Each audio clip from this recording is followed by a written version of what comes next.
কুষ্টিয়ায় মেধাবী ও দরিদ্র শিক্ষার্থীদের মাঝে বৃত্তি ও বৃক্ষ বিতরণ।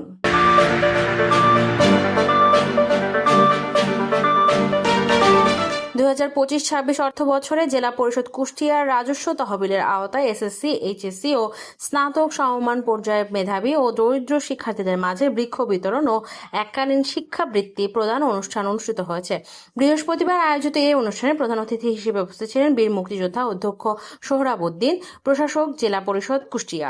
বিশেষ অতিথি হিসেবে উপস্থিত ছিলেন অতিরিক্ত পুলিশ সুপার প্রণব কুমার, লালন বিজ্ঞান ও কলা বিশ্ববিদ্যালয়ের রেজিস্ট্রার মোহাম্মদ মনিরুজ্জামান, জেলা শিক্ষা অফিসার আবু তৈয়ব মোহাম্মদ ইউনুস আলী, কুষ্টিয়া সরকারি কলেজের অধ্যক্ষ মোল্লা মোহাম্মদ রুহুল আমিন, কুষ্টিয়া জেলা স্কুলের প্রধান শিক্ষক মুন্সি কামরুজ্জামান এবং কুষ্টিয়া সরকারি বালিকা উচ্চ বিদ্যালয়ের প্রধান শিক্ষক শাহিনা বেগম। অনুষ্ঠানে সভাপতিত্ব করেন জেলা পরিষদ কুষ্টিয়ার প্রধান নির্বাহী কর্মকর্তা পলাশ মণ্ডল। এ সময় মোট 19,30,000 টাকা শিক্ষাবৃত্তি হিসেবে শিক্ষার্থীদের মধ্যে বিতরণ করা হয় এবং তাদের মাঝে বৃক্ষের চারা প্রদান করা হয়।